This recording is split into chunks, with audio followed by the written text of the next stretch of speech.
Okay, I think we'll go ahead and get started. Welcome everyone, and thank you for joining today's Prime Wellness webinar. We've got a great topic teed up for you today. We're going to be talking about withdrawals, and more specifically, how and when and how much money you should be withdrawing from your different retirement accounts. And there's a lot of questions that we get on a frequent basis related to how much should I be taking out of those accounts? What are some of the tax implications that I have to be aware of? And really just a general understanding of what are my different withdrawal strategies? When can I start taking that money? How much? And in what order do I need to do that? So we're going to be hitting on all of that today. As we get things kicked off, joining me today are two of our education consultants. We've got Josh Zeb and Kenji Noguchi with us. And without further ado, we're going to go ahead and kick things off by talking first just a little bit about withdrawal rates. What are they and how does it work? And so Josh, do you want to go ahead and kick us off and answer that first question for us? Yeah, no, absolutely. Thanks for having me. And yeah, I think this is such an important topic when it comes to really having a full financial planning picture, a retirement picture. You know, when Kenji and I are out on site meeting with participants, a lot of what we get is more geared towards savings rates and, you know, what's the top number, what's the, nest egg number I need at retirement. But we don't get this as much as what is a withdrawal rate, or what is a good withdrawal rate for myself. And I think it's really important to know that it's just something that we need to think about of how much we're going to be taking out in retirement, usually per year, or maybe some people do it per month, depending on your situation. So there's a couple of things we always need to think about when it comes to withdrawal rate, including how much our expenses going to be in retirement. And again, that's going to be a very gray area. Some of us may have lower expenses in retirement. Some of us might want to travel in retirement, which does impact how our withdrawal rates will be. Another thing we need to think about is going to be market volatility. Now, ideally in retirement, our money isn't just sitting in cash. We do have it invested in some sort of way. So that's always something that kind of keep in the back of your mind when it comes to withdrawal rates. Another thing to think about, of course, too, is ideally we have a long retirement, and the aspect of inflation does take a huge impact onto how much our withdrawals are. Maybe not now, but maybe in the future. So what we wanted to do, or what I wanted to do, is I wanted to go to the next slide and kind of give you a couple of examples of what maybe withdrawal rates might look like for you. So we have three different examples, which all entail someone saving up to $1 million. With that being said, you can see that there's three different withdrawal rates at the very bottom. There are some assumptions, of course, to this model, but we're going to go from left to right. That first withdrawal rate we see is 6%. So if someone withdraws 6% from their retirement account or their nest egg, it looks like they're going to have enough money for about 20 years.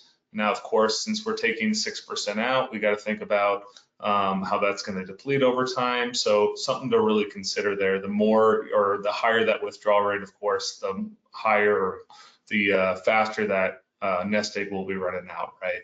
So the next number is going to be 5%, which is a little over 25 years. And then we can notice that the green line is that 4%. Now, some of you might have heard 4% before, but you notice here that it doesn't actually have a bottom. It's all the way up to 35 years, and it's still not even running out yet. A couple of reasons for that, I would say, is number one, you're not taking as much money out.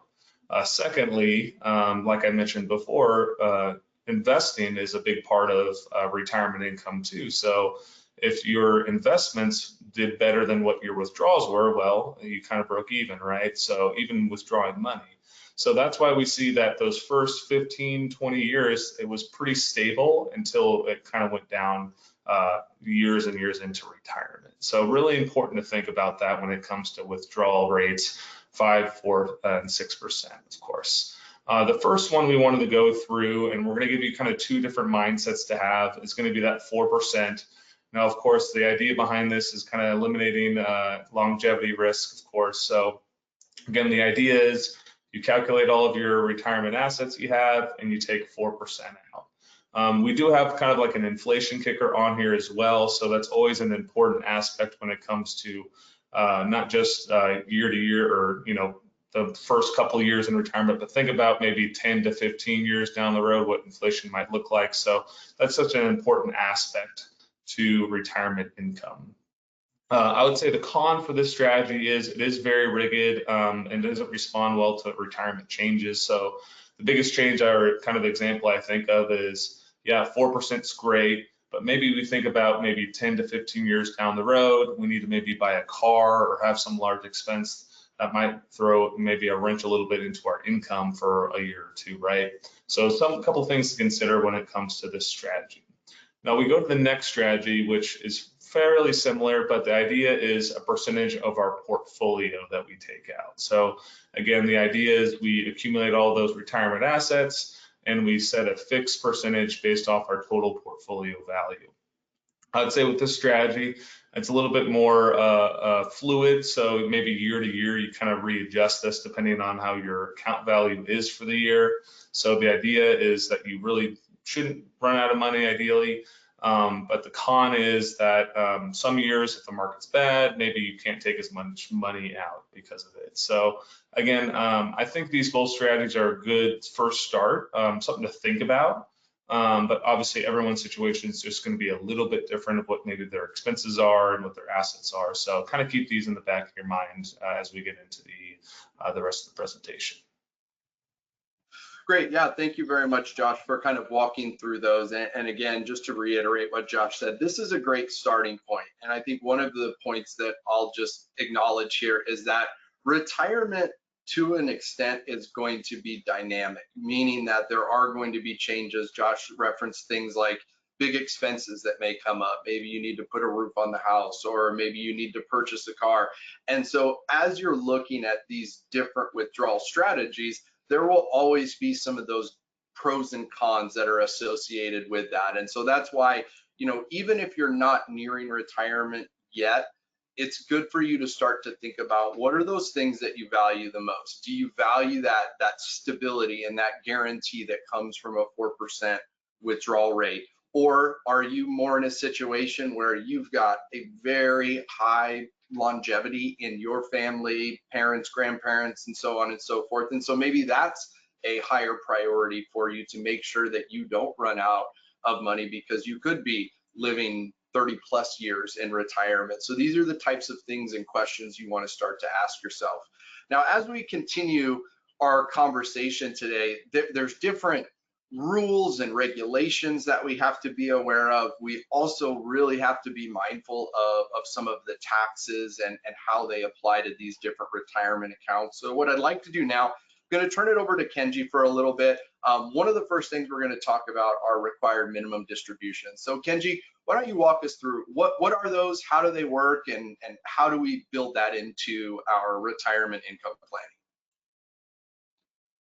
Happy to do that. And also thanks for having me here. It's always great to be on these webinars. But RMDs, we love using acronyms here in the finance world. So those are going to be those required minimum distributions. Now, specifically, they're going to be that amount of money that you have to withdraw annually from most retirement accounts, specifically talking about those pre-tax buckets.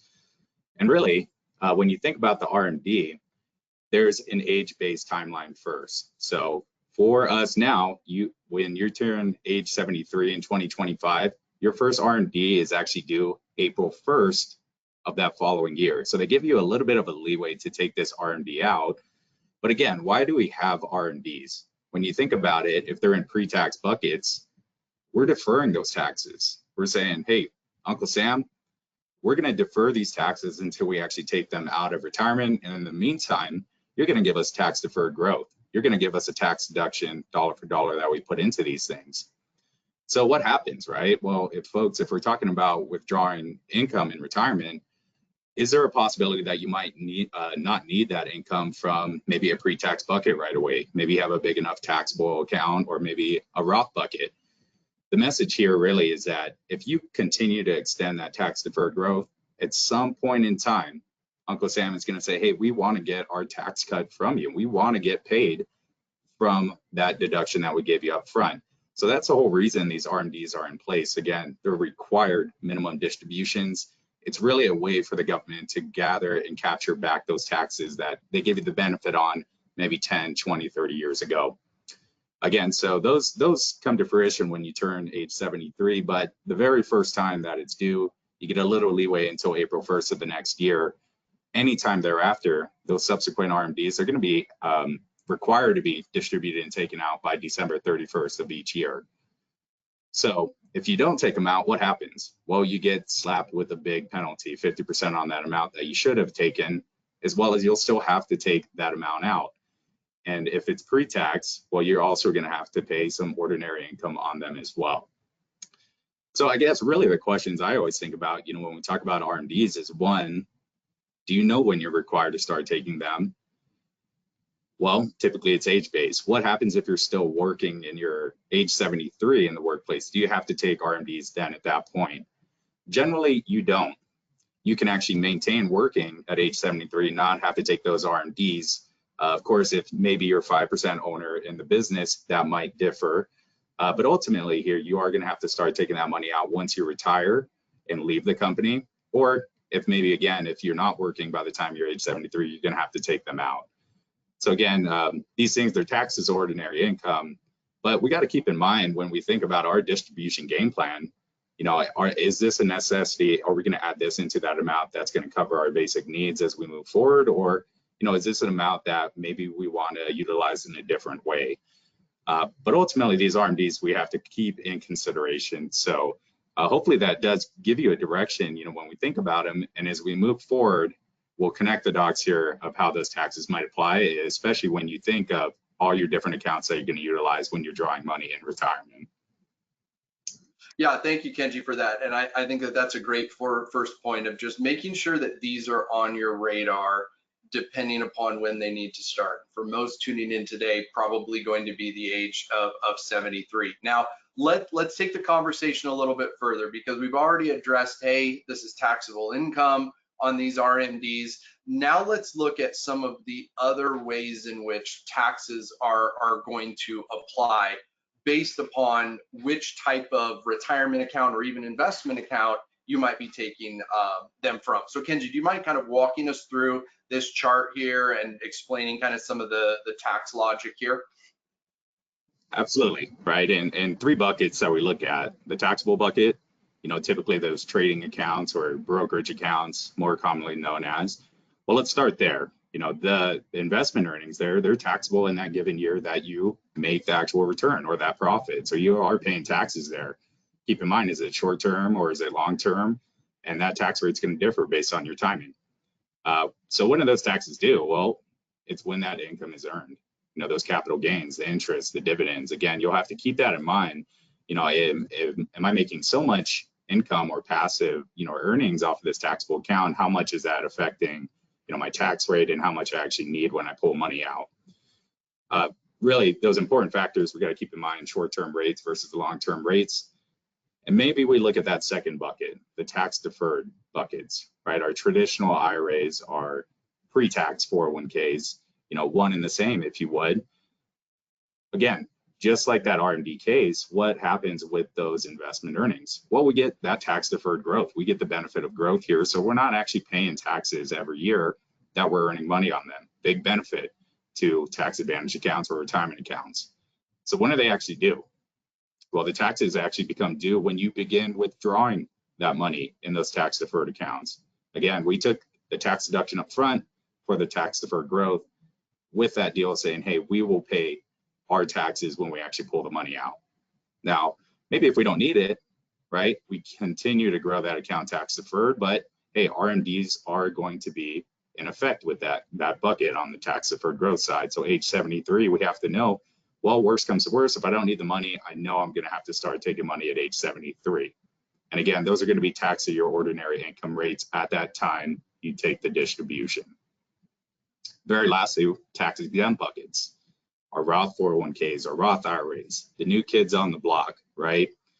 And these are those tax-free investments where inversely from the tax deferred bucket, you're saying, hey, Uncle Sam, I want to pay my taxes up front here for the benefit of completely tax-free growth. and knowing that I don't have to pay, maybe ordinary income tax rates on the back end when I pull the money out. But similar advantage here in this retirement bucket, we have tax-free growth on our earnings. Those taxes, when are they due? Well, up front when we actually make that contribution, not during our distribution. So those withdrawals are going to be tax-free. And again, the important factors with these Roth IRAs and the Roth buckets are you just don't want to withdraw the earnings unless you've satisfied the 5-year window period. So again, my always suggestion is, hey, if you don't even have a Roth now and you plan in retirement to maybe utilize that tax exempt bucket, let's start that clock. Let's put $1 into a Roth IRA and start that clock. But more importantly, we give you this breakdown of all these different buckets to say, okay, what do you have now? How are you going to utilize these when you're actually in retirement drawing income? And which ones make more sense? How do we actually attack these? And I think that's one of those questions we always get asked is, well, what comes first? And I think our common response is, well, it depends.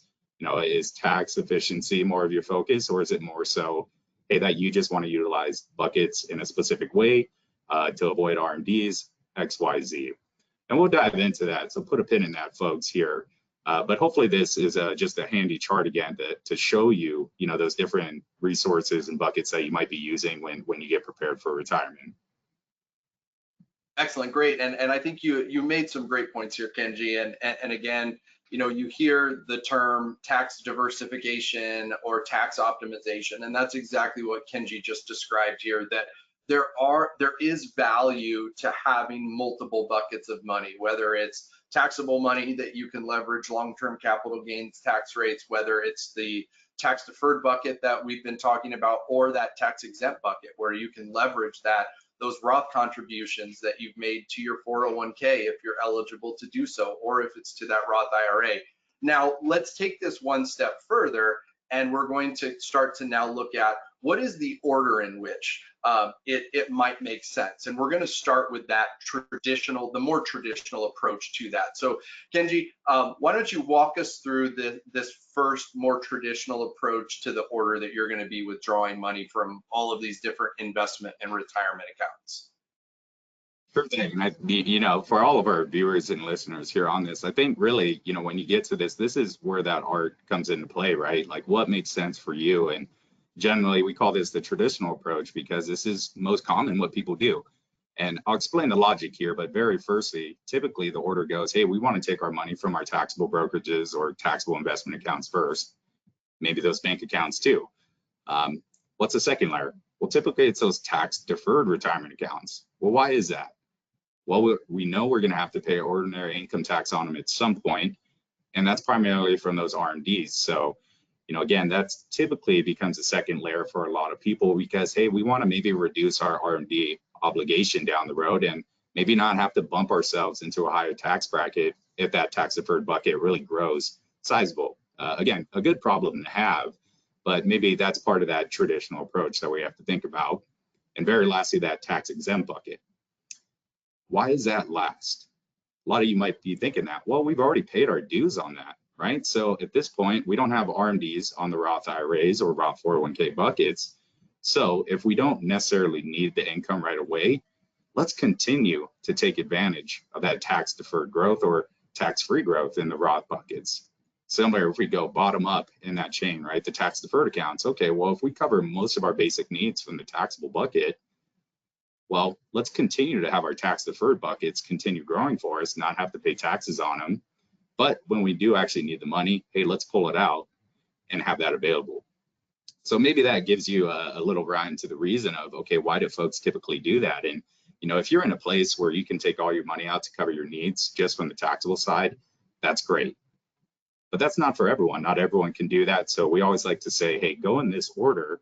If generally maybe you would like to follow that 4% rule right away. And, again, the pros of this is that you continue to have those tax deferred buckets growing for you if you don't need the money. Now, what's that con of it? Well, you're, delaying some of those withdrawals, specifically in the tax deferred buckets to say, hey, I might be having bigger RMD amounts down the road.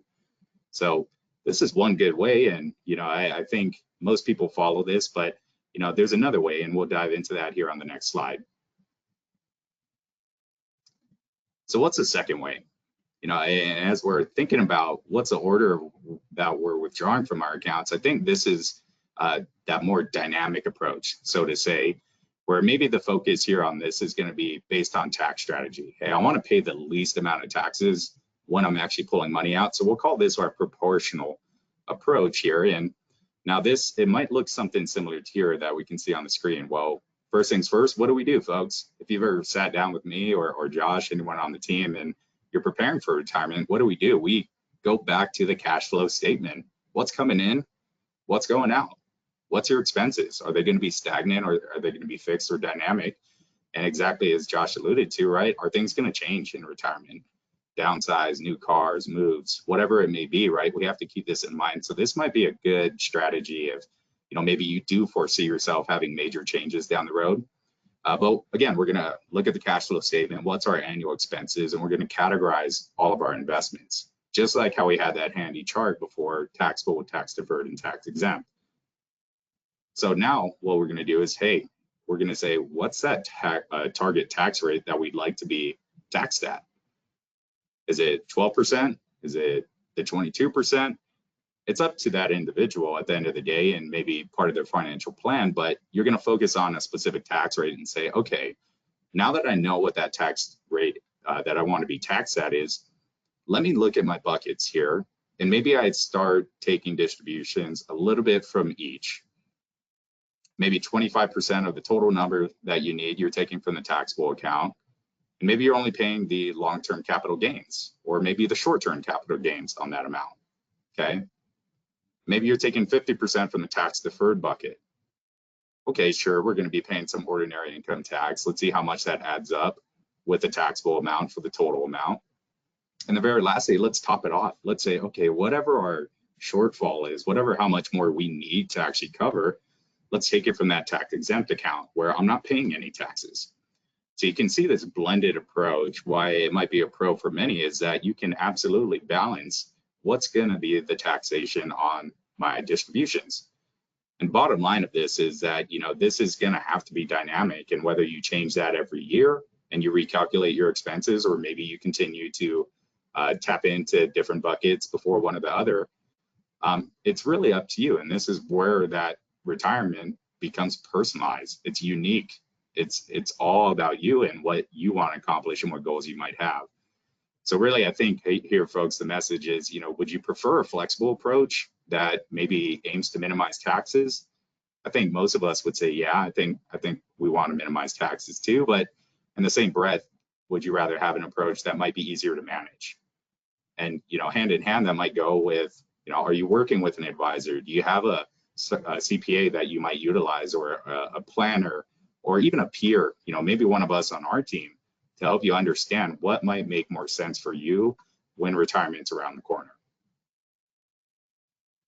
Excellent, great point, Kenji, and thank you very much for kind of walking through some of that logic. And so, folks, as you know, we are always here to sit down and help to walk you through the process, and as Kenji just mentioned, help you to create a personalized strategy for yourself. And for some of you that maybe you're still from retirement, this is great information for you to have and to start to think about. And for those of you that are getting to that window of retirement, now is really the time to start to drill down into some of these concepts, pinpoint what your withdrawal strategy is going to be, understand the tax implications that you might be facing, and then creating a strategy that's going to be tax optimized to your individual situation.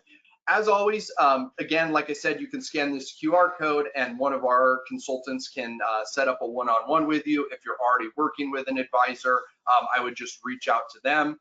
You will be getting an email in about the next 24 hours or so. It's going to have a link to this recording, so feel free to view that again and to take a look at that.